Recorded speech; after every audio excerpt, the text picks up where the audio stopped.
Nobody knows anything. Not one person in the entire motion picture field knows for a certainty what's gonna work. Every time out, it's a guess, and if you're lucky, an educated guess.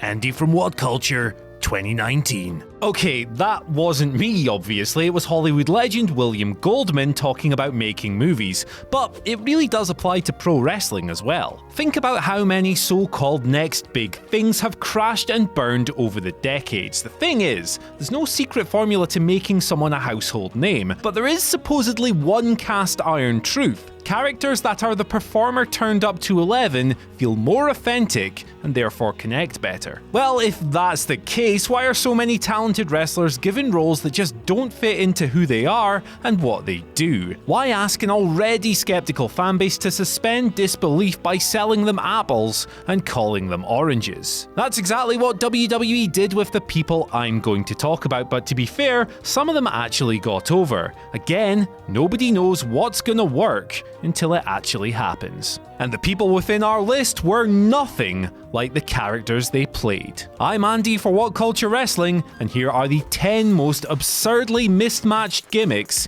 in WWE. Number 10, Hardcore Holly was not a white meat babyface. Glorious old curmudgeon Bob Holly was a tower of menacing sculpted muscle. Everybody knows that in character and out, Hardcore was a no-nonsense, stiff son of a gun. That's why it seems so absurd that faced with this barrel of laughs, Vince McMahon chose to turn him into a happy-go-lucky NASCAR driver. Furman, Sparky, Plug. Can you imagine Bob Holly as a cheesy white meat babyface kissing babies and high-fiving college kids?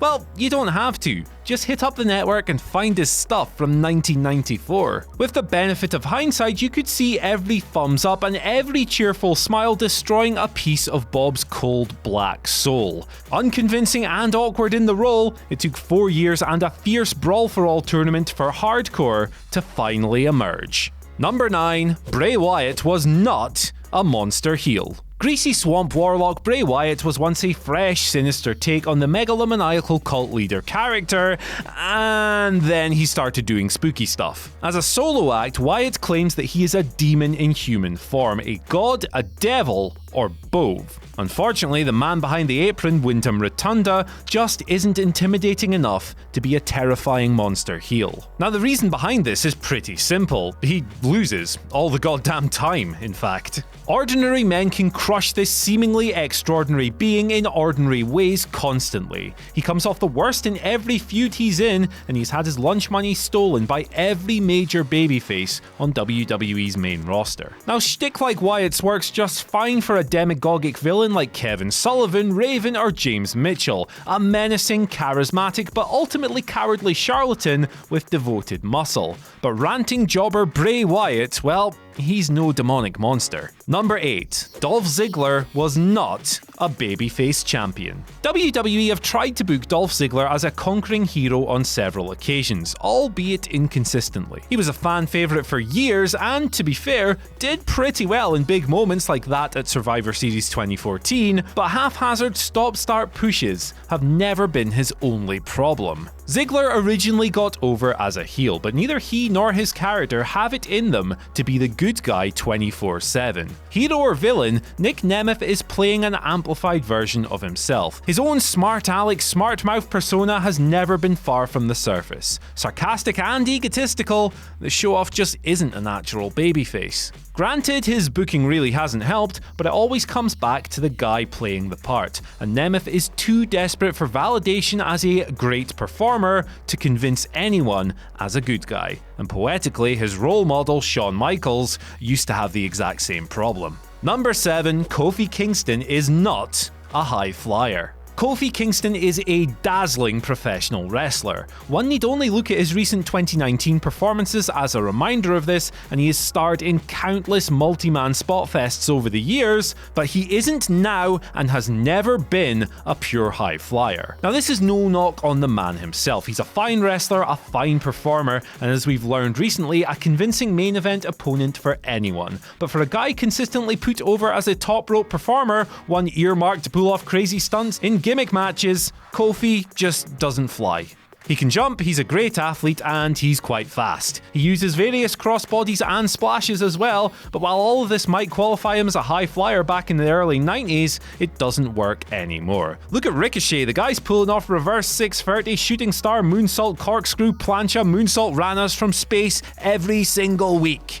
That is a high flyer. And while you can argue that Kofi is a better wrestler than the one and only, he certainly doesn't fit the stylistic category. Number 6, Wade Barrett was not King of the Ring. The 2015 edition of King of the Ring felt like a bad cover version of former glories. A network-only show with just 3 short matches, it was a mere entertainment angle shorn of the prestige that once made it a king-making gimmick. Regardless, winning it was still something that WWE handed only to important people. The previous 3 winners, Booker T, William Regal, and Sheamus, were all respected uppercard players, albeit to varying degrees. And then there was Wade Bad News Barrett, a hugely talented contender with massive upside in 2010, whose star had fallen badly in the years following that. In 2015, WWE had reduced him to the point where he pretty much defined the word undercard. He was a man defeated so often and so quickly that he had people wondering whether or not he'd once pissed on Vince McMahon's mother,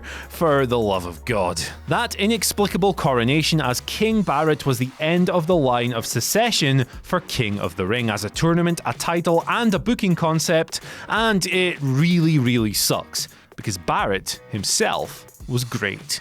Number 5, Emma was not a valet. The 4 Horsewomen changed the game for women's wrestling in WWE, but we should never forget to kneel Emma Dashwood, whose storming matches with Paige in 2013 persuaded the company to improve the overall standard. A cheerfully goofy character with a competitive streak, NXT Emma was a badass submission expert with a sunny disposition. However, when WWE Creative brought her up to the main roster, they stripped out everything but the goofball aspect and paired her with a mid-card comedy act in Santino Marella, effectively as his valet. Given nothing to work with, the fans gave nothing back. An underwhelming year later, Emma was back in NXT, and while she gained momentum as a bitter heel, injuries kept setting her back. Finally, with the women's revolution in the ascendance, Emma was due a comeback. And then Emmalina happened. And then Emmalina didn't happen. And then more injuries happened, and yeah, now she's in Ring of Honor. Number 4, Roman Reigns is not a big man.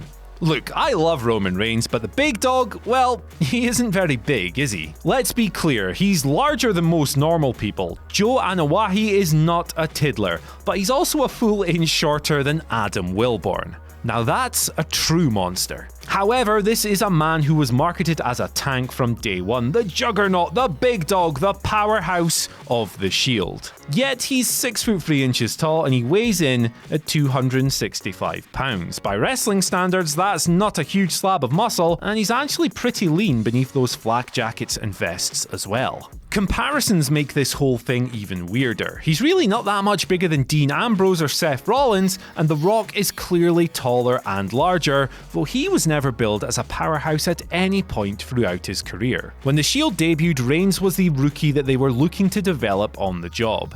They needed to give him something back then, but the juggernaut nonsense just didn't make sense from day one, particularly when he started going up against real beasts like Brock Lesnar and Braun Strowman. Number 3, Dean Ambrose is not a wild man. There has never been much of the lunatic about Dean Ambrose, even when he was billed as the so-called lunatic fringe. Now the issue isn't John Good's work as a character guy. This guy is old school through and through, and rumour has it that he even got into a little bit of backstage heat a few years ago for insisting on staying in character at times when he didn't necessarily need to. No. The issue is that WWE's dangerous, unpredictable wild man wrestles like he's made of salad.